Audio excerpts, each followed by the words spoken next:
교회가 부흥하고 성장하고 회복되고 살아나기 위해서는 무엇보다도 먼저 교회가 뭐냐, 이 교회를 알아야 됩니다. 그럼 교회가 뭐냐를 알려면 뭘 해야 돼요? 사도행전에 나타난 초대교회를 알아야 합니다. 오늘 읽은 말씀 사도행전 2장 42절에서 47절까지 말씀, 그 안에는 하나님이 꿈꾸시는 교회가 다 담겨 있습니다. 교회다한 교회가 그 속에 들어있어요. 그래서 사도행전 교회 안에 8개의 프레임이 있다는 사실을 말씀을 드리고 있습니다. 이 8가지 교회, 그러니까 기둥과도 같은 것들이 쌓여져 하나의 집을 이룬다고 생각하시면 되겠습니다. 어느 것 하나가 약해도 안 되겠죠. 그 8가지 여러분 꼭 기억해 주셔야 됩니다. 왜냐하면 우리 교회가 모델되는 초대교회를 본받아 닮아가는 교회가 되기 위해서는 기도할 때마다 이 8가지 교회가 우리 교회가 되기를 소원하는 그런 기도가 필요하기 때문에 그렇습니다. 한번 살펴볼까요? 첫 번째는 사도의 가르침을 받는 교회. 두 번째는 서로 교제하는 교회라고 하는 프레임이 있습니다. 세 번째는 기도에 온 힘을 다하는 교회였습니다. 오로지 기도에 힘쓰는 교회였습니다. 세 번째 기둥을 보면 통용하고 나누는 나눔의 교회였다. 그 다음에 다섯 번째 같은 말, 같은 마음, 같은 뜻, 같은 열매를 맺는 교회였다. 마음을 같이 하여. 여섯 번째는 영감 있는 예배, 하나님을 찬미하며 예배했다. 그렇게 말씀해요. 일곱 번째, 사람을 구원하는 일에 최선을 다해서 앞장섰던 모습 보게 되고, 그래서 하루에 3,000명, 5,000명씩 예수 믿었던 역사가 나타납니다. 마지막 여덟 번째, 대그룹 축제 예배, 성전에서 모이고 집에서 떡을 떼며 속으로 목장 모임으로 모이는 기적을 이룬 두 날개의 그런 교회를 이루었다. 이 8가지 여러분 꼭 기억하시면서 우리 교회를 위해서 기도할 때마다 우리 교회가 이런 8가지 교회를 다 균형 있게 갖춘 교회가 되게 하여 주옵소서 기도해 주시기를 바랍니다. 자, 그 중에서도 8번째 중에서도 첫 번째 사도의 가르침의 첫 번째인데, 사도의 가르침을 받는 교회 두 번째 시간으로 오늘 함께 말씀을 전하려고 합니다. 자, 사도들이 무엇을 가르쳤다 말씀했어요? 지난 시간에 2가지를 말씀했습니다. 첫 번째는 하나님의 구원에 대해서 분명히 가르쳤다. 이것입니다. 죄로 말미암아 인간과 세상은 하나님과 단절됐습니다. 그리고 하나님과 원수가 되었습니다. 그러므로 하나님의 진노의 대상이 된 것입니다. 그런데 예수님께서 이 하나님의 구원 계획을 아시고 하나님이시면서 예수님께서 인간의 몸을 입고 이 땅에 오셔서 우리와 같은 죄인을 위해서 몸버려 죽으시고 죄값을 지불하시고 화목제물이 되신 것입니다. 그래서 십자가 못 박아 죽으신 것입니다. 이 사실을 믿고 예수님을 영접하는 사람은 구원을 받는다. 하나님의 구원자, 이것을 분명하게 제자들에게, 사람들에게 가르쳤던 것입니다. 여러분, 신앙생활에 확신이 있는데 가장 기본적인 확신이 뭐죠? 구원의 확신이 제일 먼저입니다. 구원의 확신, 그만큼 중요합니다. 그러므로 사도들이 하나님이 구원하신다, 이것을 분명하게 가르치게 되었던 겁니다. 두 번째는 뭘 가르쳤어요? 주 예수 그리스도, 이 예수님의 이름을 가르쳤습니다. 사람이 죄로부터 거듭나 하나님의 자녀가 되는 방법은 오직 한 가지다. 주 예수 그리스도, 그분을 통해서만 구원된다. 이것을 가르쳤지 않습니까? 그래서 주, 로드라고 하는 것은 주권자다. 모든 우주 만물을 지금도 다스리시는 주권자가 주님이십니다. 두 번째, 예수는 구원자라고 하는 의미를 가지고 있죠. 백성들의 죄를 다 구원하실 분이다. 예수의 이름의 뜻입니다. 그리스도 세 번째는 기름 부음을 받은 자라고 하는 의미를 갖고 있는데, 선지자, 제사장, 왕에게 기름을 부었습니다. 이것은 하나님의 뜻을 이루는 성취자가 된다는 의미를 갖고 있는 것입니다. 이렇게 주 예수 그리스도의 이름에 놀라운 능력을 가르치게 되었던 겁니다. 여러분 보십시오. 화면 하나만 좀 띄워줘 보실까요? 자, 보시면 세상 사람들이 아무리 좋은 것, 굿입니다. 굿, 좋은 것을 다 가지고 있다 할지라도 그 안에서 God, 하나님이라고 하는 것을 빼내면 뭐가 돼요? 오 하나만 남아요. 영입니다. 영밖에 남지 않습니다. 자, 그래서 정말 우리 안에 하나님을 모시고 사는가가 이만큼 중요해요. 반대로 우리가 영과도 같은 보잘것없고 부족한 존재인데 영에 God 하나님을 더하면, 하나님을 모셔드리면 뭐가 돼요? 굿이 됩니다. 가장 좋은 모든 것을 다 얻게 되는 것입니다. 모든 것을 다 가졌다 할지라도 주님과 그의 나라를 소유하지 못했다면 정말 영과도 같은 그런 보잘것없고 연약한 불쌍한 존재일 수밖에 없습니다. 그러나 반대로 남들만큼 다 소유하지 못했다 할지라도, 부족한 게 많다 할지라도 우리 하나님을 믿고 예수님을 영접하고 그의 나라를 소유했다면 우리는 가장 큰 복을 받은 귀한 존재라는 사실을 믿으시기를 바랍니다. 아멘. 여러분 다시 한번 생각해 보십시오. 0이라고 하는 숫자가 있습니다. 0. 0에 아무리 많은 0을 더해도 그냥 0이에요. 0에 아무리 많은 숫자를 곱해도 0이 됩니다. 그렇지 않습니까? 그렇지만 유일하신 주님, 한 분이신 예수, 일 되시는 예수님을 우리가 영접해 드리면 그 다음부터는 뭐가 돼요? 0을 보태면 보탤수록 기하급수적으로 커져요. 하나 보태면 10이 되고, 둘이면 100이 되고, 셋이면 1000이 되고, 만이 되고, 10만, 100만, 1000만, 억이 되는 놀라운 역사로 늘어나는 것을 보게 됩니다. 유일하신 주님을 모시는 사람의 이와 같은 큰 축복이 임하는 줄로 믿으시기를 우리 주님의 이름으로 부탁을 드립니다. 예수님은 우리 인생의 중심 되신다. 아멘. 그 주님을 날마다 인생에 모시고 살아가는 여러분 모두가 되기를 축원합니다. 오늘 나눌 말씀은 세 번째입니다. 무엇을 전했느냐? 세 번째는 복음의 능력을 힘있게 가르쳤습니다. 여러분, 사도와 교회는 하나님의 특별한 부르심과 또 맡겨진 절대적인 책임이 있어요. 그게 뭘까요? 영혼을 구원해라. 사람을 구원해서 그 사람으로 하여금 성장시켜서 가르치는 거죠. 양육이죠. 그래서 하나님의 나라를 확장시켜 나가라. 이게 교회에게 주신 놀라운 책임감입니다. 사명이라고 하죠. 그러므로 사도와 교회가 구원의 주님 그리고 주 예수 그리스도 그분을 가르치는데 그 가르침의 정수라고 한다면 그것은 무엇일까요? 이게 바로 복음이에요. 복음을 가르쳐야 되는 것입니다. 그래서 사도들은 가장 먼저 복음을 전하게 되었고 복음을 가르치게 된 것입니다. 사도행전 4장 12절 말씀을 한번 읽어볼까요? 자, 시작. 다른 이로서는 구원을 받을 수 없나니 천하 사람 중에 구원을 받을 만한 다른 이름을 우리에게 주신 일이 없음이라 하였더라. 오직 예수. 아멘. 오직 예수만 우리의 구원자다. 이게 복음이에요. 복음을 가르치게 되었던 겁니다. 여러분, 사도들은 사람들이 듣기 좋아하건 좋아하지 않건 복음만을 전했습니다. 하나님을 두려워하라 사람을 두려워하라 말씀하며 하나님을 위해서 복음만 전했던 모습을 보게 됩니다. 사도들이 전한 복음은 세상을 그래도 되게 흔들게 되었던 겁니다. 그리고 그 말씀 앞에 모든 백성들이 두려워 떨게 되었던 겁니다. 사도들이 전한 복음은 결국 예루살렘 교회를 통해서 능력이 계속해서 나타나게 되었고 확실하게 가르쳤기에 그 복음 듣고 복음을 믿은 사람들은 다 변화를 일으키는 역사가 나타나게 되었던 겁니다. 그래서 사도들은 분명하게 복음을 늘 가르쳤다 이것입니다. 왜요? 복음의 능력은 자신을 이기고 세상을 이기고 죄악도 이기고 사단도 이기고 승리하도록 만들어주는 유일하시며 절대적인 복음의 능력이기 때문에 그걸 가르치게 되었던 겁니다. 사도 바울의 고백을 한번 들어볼까요? 자, 사도행전 20장 24절 시작. 내가 달려갈 길과 주 예수께 받은 사명 곧 하나님의 은혜의 복음을 증언한 일을 마치려 하면은 나의 생명조차 조금도 귀한 것으로 여기지 아니하노라. 사도 바울은 오직 복음, 오직 예수, 복음 전하는 것만 내 소망입니다 라고 늘 고백했던 모습을 보게 됩니다. 복음이 이렇게 인생에 있어서 중요한 것입니다.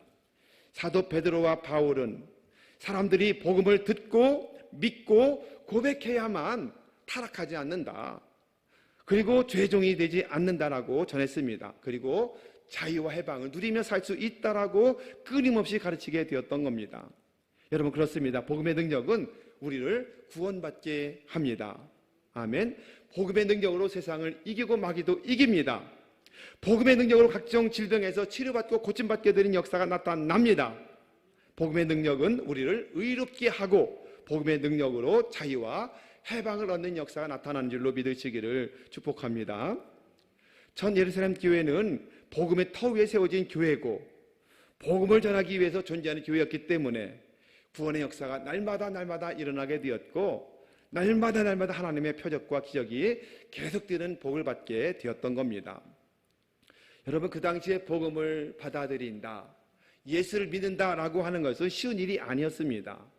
예수 믿고 구원되어 그리스도인이 된다는 것은 보통 일이 아니었습니다. 첫째는 유대교에서 출교당한다는 것입니다. 유대인 공동체에서 멀어지게 된다, 출교당한다, 재산을 몰수당하고 모든 지위도 잃어버리고 옥에도 갇히고 더 나가서 목숨까지 드려야 되는 순교를 결정하는 그것이 예수 믿는다는 고백이었습니다. 그럼에도 불구하고 복음의 능력이 얼마나 강력하던지 이것을 다 포기하고 예수 믿기로 결단한 사람들이 하루에 3,000명, 하루에 5,000명씩 주님께로 돌아와서 예수 믿는 기독교인이 되었던 것입니다. 마찬가지가 아니겠습니까? 현대 교회도, 우리 교회도 복음을 제대로 가르치고 복음을 제대로 배우기만 한다면 첫 번째 예루살렘 교회처럼 복음의 절대 능력이 나타날 수밖에 없는 것입니다. 한국 교회도 세계 교회도 우리 교회도 사도들이 가르친 복음을 바르게 가르치고 여러분을 바르게 배울 때 교회는 부흥할 것이고 교회는 회복될 것이고 교회는 하나님 보시기에 아름다운 교회가 될 줄로 믿으시기를 축원합니다. 복음의 절대 능력으로 날마다 승리하는 여러분 모두가 되기를 바랍니다. 네 번째 오늘 배울 말씀, 사도의 가르침을 받았다는 것은 어떤 의미냐면 사도들의 권위를 인정하고 그 말씀에 순종했다는 의미를 가지고 있습니다. 여러분, 교회가 세워진 목적이 많지만 그중 하나가 뭐예요? 하나님을 잘 알도록 가르쳐주는 거예요. 하나님이 잘 알도록 하나님의 나라가 무엇인지, 하나님의 뜻은 무엇일까, 하나님의 소원이 무엇이며 하나님의 이름이 무엇인지를 잘 가르쳐서 더 잘 예수를 믿게 만들고 믿음이 성장하되 예수님의 장성한 믿음의 분량까지 성장해서 정말 아름다운 믿음의 사람으로 성장하도록 돕는 곳이 교회다라고 에베소서 4장 13절은 우리에게 교훈하고 있습니다. 그래서 여러분, 사도의 가르침이 중요한 것입니다. 초대교회는 제일 먼저 사도의 가르침을 받게 되었다라고 제일 먼저 기록하는데 초대교회 새신자들은 지금 보면 5,000명이 돌아오죠. 그 다음에 그 전에 믿었던 사람 2학년은 3,000명이 지금 예수 믿고 있어요.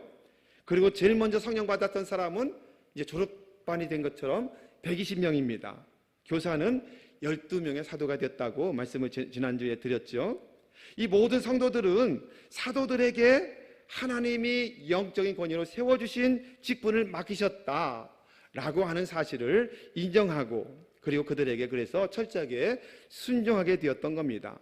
이 기본기가 잘 세워지지 않으면 교회는 기초 없이 지어진 집과도 같아서 무너질 수밖에 없는 것입니다. 그렇기 때문에 8개 중에서도 가장 제일 먼저 중요하다고 이 첫 번째 말씀을 기록하고 있는 것입니다. 우리 교단에 안수 집사를 세울 때에 서약을 하거든요. 저희 교회도 4월 21일 날 안수 집사님 한 분을 세우는데 안수 집사 서약할 때 두 번째 서약이 이런 서약이에요. 주의 몸된 교회의 거룩성과 목회자의 사도적 권위를 전적으로 동의하십니까? 이렇게 물어요. 이 물음 앞에 네 아니면 아멘으로 그렇게 화답을 하고 동의하고 그리고 순종할 때에 직분자로 세워진다는 겁니다. 사도적 권위를 목회자에게 전적으로 세우셨다는 것을 인정하느냐, 여기에부터 모든 직분이 시작이 된다고 보시면 될 것입니다. 여러분, 그런데 타락한 인생의 본성들은 뭐예요? 사람의 가르침을 잘 받으려고 하지 않아요.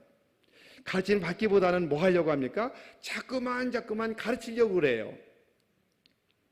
교회에서 자주 일어나는 갈등과 충돌의 원인이 뭡니까? 가르침을 받으려고 하면 되는데 자꾸만 가르치려고 하고 자기 생각과 자기 고집을 내세우고 서로 다툼이 일어나고 그래서 결국 문제가 일어나는 모습들을 많이 보게 됩니다. 여러분, 서로가 배우려고 하면 문제가 일어나지 않습니다. 성도와 교회 생활을 잘 하려면 배우려는 자세로 가지고 교회에 오면 되는데 이게 잘 안 될 때가 너무도 많아요. 교회 가르침과 사도의 일을 대신해서 담당하고 있는 목회자의 가르침을 잘 배우겠다. 그리고 인정하고 순종하면 어떻게 돼요? 믿음도 좋아질 것이고 신앙도 성장할 수밖에 없을 것입니다. 그런데 교회 생활을 잘못하는 사람들은 뭐죠? 항상 마음의 문을 열지 않습니다. 그리고 배우려고 하기보다는 늘 평가하고 늘 비판하고 늘 자기 주장을 많이 하기 때문에 결국 믿음도 좋아질 수가 없고 교회나 목회자에게 대한 불만이 많아지고 결국 모든 어려운 문제들이 생겨날 수밖에 없는 현상들이 많은 교회들마다 있게 되는 것입니다.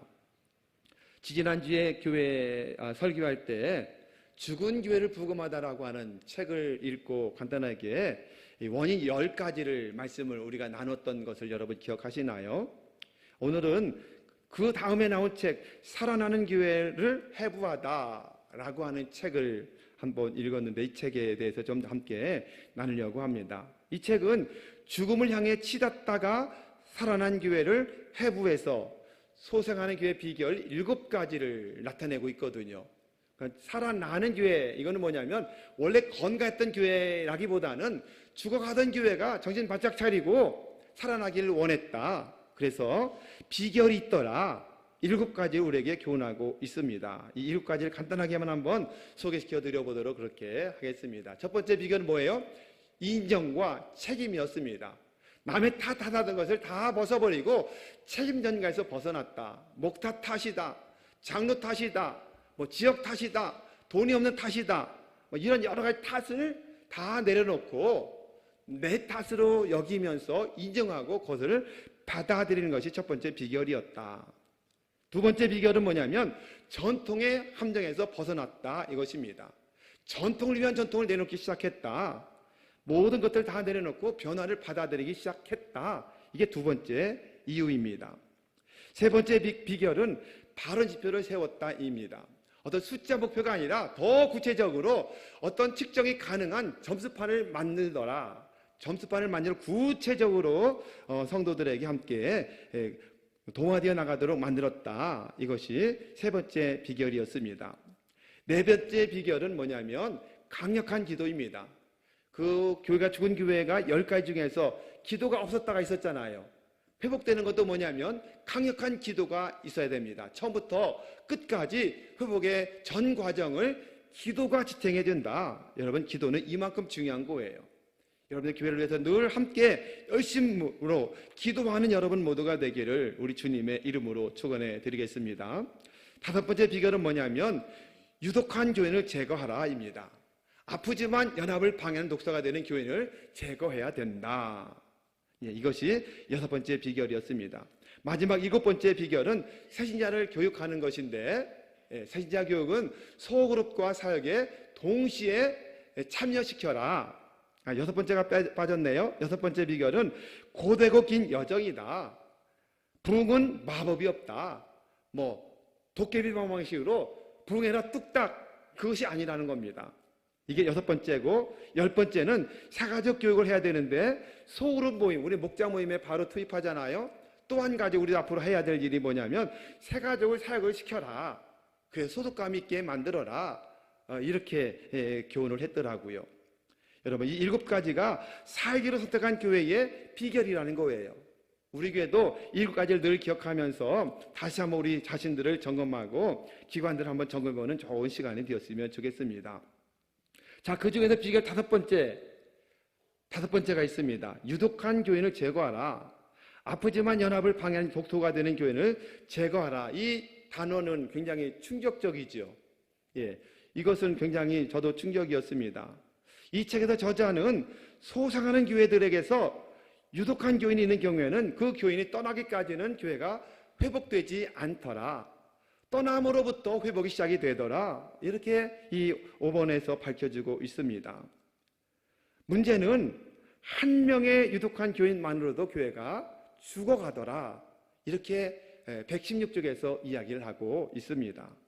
한 명이 정말 중요한데 귀한 일꾼도 중요하지만 한 사람 때문에 교회가 죽을 수도 있다는 사실 우리가 항상 기억해야 된다는 것입니다. 참 무서운 말씀이 아닙니까? 이 책의 저자 톰 레이너 목사님은 이것을 쭉 이야기하면서 한 교회의 소개를 하고 있어요. 캘리포니아주 남부에 목회하는 클리프라는 목사님의 이야기를 예로 들고 있는데, 이 클리프 목사님이 교회에 부임했을 때에 출석 교인이 225명이 모였답니다. 225명이 모이는 교회였는데 그 목사님 부임하고 3년 만에 절반 이상이 떠났어요. 3년 후에 110명이 출석하는 교회가 된 거예요. 심각한 위기죠. 지금 죽어가고 있는 거잖아요. 그때 문제는 클리프 목사님이 자기가 가면서 이미 이전부터도 아마 이것이 진행됐었겠죠. 그런데 6개월 지나서 그 원인을 알게 됩니다. 우리 교회가 왜 이렇게 출석교인이 자꾸만 떠날까? 6개월 지나서 알게 됐습니다.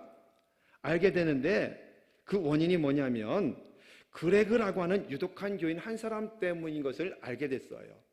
이 유독한 교인이 하나가 있어서 교회가 자꾸만 떠난다는 사실을 6개월 만에 알게 됐는데, 이 그레그는 늘 지속적으로 늘 비판하는 사람, 언제나 뒷담화하는 사람, 요즘에 뒷담한다고 그러잖아. 뒷담화하는 사람, 각종 회의에서 공개적인 반대하는 사람, 교회 문제의 중심에 항상 이 그레그라는 사람이 있었던 거예요. 이 사람을 발견하게 되었습니다. 그런데 문제를 즉각적으로 처리하지 못하게 된 거예요. 그러면서 이 저자 톰 레이너 목사님은 이렇게 말합니다. 교회가 이런 일이 생겨나면 목회자나 교회 중직자들, 리더들이 이 문제를 처리한 일에 뒤로 미루게 된다는 거예요. 거의 대부분의 교회들이 뒤로 미루게 된다는 거예요. 이 맞닥뜨려서 문제를 해결해서 지금 말한 것처럼 유독한 교인을 쫓아내면 되는데 그러지 못한다는 거예요. 원인이 뭐냐? 첫 번째는 어떤 원인 때문에 뒤로 미루느냐 하면 상황이 좋아질 거다라고 하는 막연한 기대감이 다 있다는 겁니다. 변하겠지, 시간이 해결해 주겠지, 성령 받으면 저 사람도 변할 거야, 이런 막연한 기대감 때문에 이 문제를 뒤로 미루게 된다는 거예요. 예, 이 부분에서 저도 제 생각을 많이 해보게 되는데요. 예, 이렇게 자꾸만 뒤로 미루게 되더라, 이렇게 말하고요. 두 번째 이유는 뭐냐면 이 유독한 교인과 그 지지자들이 더 큰 문제를 일으킬 수 있다는 두려움이 있다. 이것 때문에 처리하지 못한다는 거예요. 예를 들어서 그들이 교회를 데리고 떠난다든지, 이런 문제들이 두려움이 생긴다는 거죠. 어느 교회는 그 교회 장모님도 함께 출석했었는데 사위하고 틀어져가지고 장모가 목회자 성도들을 거의 대부분 데리고 나간 교회도 있다고 제가 얘기 들었는데, 이런 두려움이 있다는 거예요. 또 두 번째는 교인들이 상처받았다고 헌금하지 않을 두려움이 목회자들에게 있다는 거예요. 교회 중직자들에게. 세 번째, 그들이 목회자를 쫓아내지 않을까 하는 두려움 때문에 이런 두려움도 있다는 겁니다. 이런 두려움 때문에 병든 것을 알면서도 그 가지를 쳐내지 못하는 교회들이 너무도 많다. 클리프 목사도 마찬가지였다는 겁니다. 처음에 이 유독한 교인이 있다는 사실을 6개월 만에 알았는데 변화되겠지, 내가 잘 가르치고 내가 잘 고면하면 변화되겠지, 좋아지겠지, 그래서 그 문제를 뒤로 미뤘다는 거예요. 근데 문제 해결이 안 됐습니다. 두 번째는 뭐냐면, 그러면 이번에는 이 그레그라는 성도 중직자인데 그를 그냥 무시하기 시작을 했습니다. 그냥 무시하고 들어주지 않으면 또 저절로 해결되겠지, 요즘 말로 왕따시키면 해결되겠지. 그런데 그 문제가 해결되지 않았다는 겁니다. 그런 사이 3년 지나면서 어떻게 돼요? 절반이 넘게 115명이 떠나고 110명만 남게 되었다는 겁니다. 이런 상황 속에서 이 저자를 만나게 된 거예요. 만나서 이 클리프 목사님이 하는 말이 뭐냐면, 우리 교회는 1년 내에 문 닫을 것입니다, 이렇게 장담하더랍니다. 자기 교회를. 지금은 추세로 봐서 1년 안에 우리 교회는 문 닫을 수밖에 없습니다. 이런 상황 속에서 그를 만났다고 하는 이야기를 쭉 하고 있었습니다. 이렇게 교회는 유독한 교인 한 사람이 죽어간다는, 한 사람으로도 죽어갈 수 있다는 것을 이 톰 레이너 목사는 연구 결과를 통해서 밝혀주고 있었습니다. 이런 문제들은 왜 생겨나죠? 목회자의 리더십에 순종하지 않음으로부터 시작이 된다는 사실을 알게 되는 겁니다. 여러분, 사도 요한 시대 때에도 사도 요한이 가르치는 교회에도 이런 유독한 교인이 있었다는 사실을 성경 속에서 알게 됩니다. 누구냐면 디오드레베라고 하는 그런 중직자임을 알게 돼요. 우리 성경을 통해서 한번 확인해 볼까요? 요한 3서 1장 9절 10절 같이 한번 읽어보겠습니다. 자, 시작.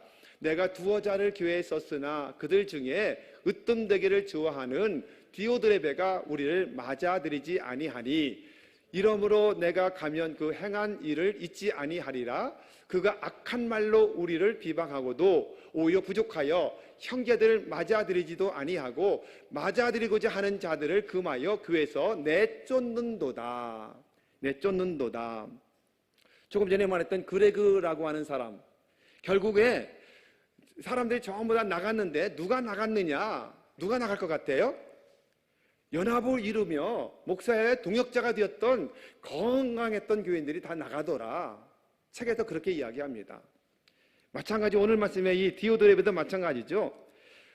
정말로 믿음 생활 잘 하려고 하는 사람들을 교회에서 쫓아내는 유독한 교인이 있더라. 디오드레베에 대해서 말하고 있는 모습을 보게 됩니다. 이런 유독한 교인은 초대교회 때 사도 요한이 가르쳤던 교회에도 있었다. 모든 교회 역사 속에 항상 있었고 현재 교회도 항상 있다는 사실을 우리가 기억해야 됩니다. 한 사람 때문에 교회는 죽음으로 치닫을 수 있다는 사실을 우리가 인정해야 되는 겁니다. 이때 사도 요한이 분명히 말씀하죠. 자, 11절 말씀 읽어볼까요? 자, 11절 시작. 사랑하는 자여, 악한 것을 본받지 말고 선한 것을 본받으라. 선을 행하는 자는 하나님께 속하고 악을 행하는 자는 하나님을 배웁지 못하였느니라. 자, 이렇게 말씀합니다. 예, 악을 행하는 자는 하나님을 배웁지 못한다. 결국 디오드레베처럼 유독한 교인을 어떻게 해요? 내가 가서 반드시 그 문제를 해결하겠다라고 말씀하죠. 하나님 배웁지 못한다는 게 무슨 뜻일까요? 선한 일을 행한 사람 하나님께 속한 자요. 악한 일을 행한 사람, 지금 디오드레베와도 같은 사람은 뭐예요? 결국에는 하나님 뵙지 못한다. 천국 가지 못하고 심판받는다. 그 말이 아니겠습니까? 요한은 사도였는데도 불구하고 사도들의 권위를 인정하지 않았던 디오드레베, 사도의 가치를 받지 않았던 디오드레베, 늘 불순종하고 그들을 맞아들이지 아니하고 목회자들을 인정하지 않고 내쫓고 목회자 편에 있는 사람들 전부 다 내쫓는 사람이 분명히 있었다라고 말해요. 여러분, 그런데 놀랍게도 이왕이면 12절에 나오는 데메드리오와도 같은 그런 중직자가 되는 여러분 모두가 되기를 바랍니다. 자, 12절 읽어볼까요? 자, 시작. 데메드리오는 무사람에게도 진리에게서도 증언을 받았음에 우리도 증언하노니 너는 우리의 증언이 참된 줄을 아느니라. 정반대 사람이 있었다. 그가 누구냐면 데메드리오와도 같은 그런 중직자가 있었다. 이렇게 말씀하고 있는 것입니다. 이 데메드리오는 무사람들, 모든 사람들, 믿는 사람에게도 믿지 않는 사람에게도 칭찬받는 사람이었다. 이 뜻이에요. 진리의 말씀에 비춰보아도 칭찬받았다. 진리의 말씀은 예수님이시니까 주님에게도 칭찬받는 사람이었다. 사도 요한 자신이 보아도 이렇게 모든 사람들에게 칭찬받고 인정을 받고 평판 좋은 그런 일꾼이었다. 이렇게 말합니다. 보십시오. 한 교회 안에 같은 직분을 가지고 있고 한 믿음 생활하고 있는데 같은 영향력 있는 사람인데 한 사람 디오드레베는 유독한 자가, 유독이 뭐예요? 독이 있는 사람, 쓴뿌리가 가득 차서 독을 내뱉는 사람을 말하는 거예요. 교회를 허무는 사람이 있었고 반대로 데메드리오는 교회를 세우는 동역자가 있었다. 사랑하는 여러분, 어리석은 질문이지만 남은 평생 누구처럼 신앙생활하기를 원하십니까? 데메드리오, 할렐루야. 데메드리오처럼 그렇게 열심으로 교회를 세우는 목회자의 동역자가 되고 목재의 동역자가 되고 기관장의 동역자로 잘 세워가는 여러분 모두가 되기를 축복합니다. 아멘. 예루살렘 교회는 사도의 가르침을 열정적으로 기대하며 가르침대로 따르고 순종하는 그런 교회였다고 제일 먼저 말씀하고 있습니다. 그래서 우리 교회도 마찬가지가 아니겠습니까? 사도행전 29장을 써나가는 교회가 되려면 하나님이 기뻐하는 원하시는 소원을 이룬 교회가 되려면 제일 먼저 사도의 가르침을 잘 받는 변화가 있어야 되는데 목회자의 사도적 권위를 인정하고 안수집사 세울 때 서약하는 두 번째 사역을 여러분 꼭 기억하시기 바랍니다. 목회자 사도적 권위를 인정하고 순종할 때에 거기에서부터 신앙은 출발된다는 사실도 여러분 기억하시기를 바랍니다. 사역은 시작되는 겁니다. 그래서 가르침 받는 교회는 그래서 이미 변화되는 교회고, 이미 건강 교회가 되었고, 이미 하나님을 기쁘시게 하는 교회가 된 줄로 믿으시기를 바랍니다. 교회의 가르침, 목회자의 가르침, 말씀의 가르침으로 세워가는 교회를 만들어가는 것이 너무너무 중요하다. 여러분, 이 세상에 완전한 교회가 있을까요? 이 세상에 완전한 교회는 없어요. 마찬가지 이 세상에 완전한 목회자가 있을까요? 이 세상에 완전한 목회자도 없어요. 저도 너무너무 부족하고 연약합니다. 그렇기 때문에 여러분의 동역이 필요한 거예요. 제가 부족하기 때문에 여러분의 기도가 필요한 거예요. 제가 부족해도 여러분의 목회자로 인정해주고 권위에 순종하는 것이 필요한 겁니다. 그래야 우리 교회 전체가 다 건강하게 세워져 가기 때문에 그런 것입니다. 여러분, 히브리서 13장 17절 한번 마지막으로 같이 한번 읽어볼까요? 자, 시작. 너희를 인도하는 자들에게 순종하고 복종하라. 그들은 너희 영혼을 위하여 경성하기를 자신들이 청산할 자인 것 같이 하느니라. 그들로 하여금 즐거움으로 이것을 하게 하고 근심으로 하게 하지 말라. 그렇지 않으면 너에게 유익이 없느니라. 너희를 인도하는, 특별히 목회자를 말하겠죠. 목회자들, 또 가르치는 목자들, 교사들, 이런 사람들을 뭐 하라고 말씀해요? 순종하고 복종해라. 그리고 즐거움으로 그 일을 하게 해라. 근심으로 하게 하지 말아라. 근심하게 만드는 것은 너에게 하나도 유익이 없다. 이렇게 말씀하고 있습니다. 이 말씀 여러분 기억하시면서 부족한 저를 도와서 함께 동역해 주시고, 기도해 주시고, 인정해 주시고, 존중히 여겨주시고, 그래서 함께 우리 재성성결교회를 잘 세워나가는 교회를 만들어가는 주역이 바로 여러분이 되기를 우리 주님의 이름으로 부탁을 드립니다. 초대교회는 하나님께서 사도들에게 영적인 권위로 세우셨다는 사실을 믿고 순종하고 복종했던 교회였습니다. 우리 교회도 사도행전 교회처럼 목회자와 또 목자들과 교사들의 가르침을 잘 받아 순종하고 함께 동역함으로 사도행전 29장을 잘 써나가는 교회로 세워가는 일에 여러분 모두가 다 주인공이 되시기를 예수님의 이름으로 축복합니다.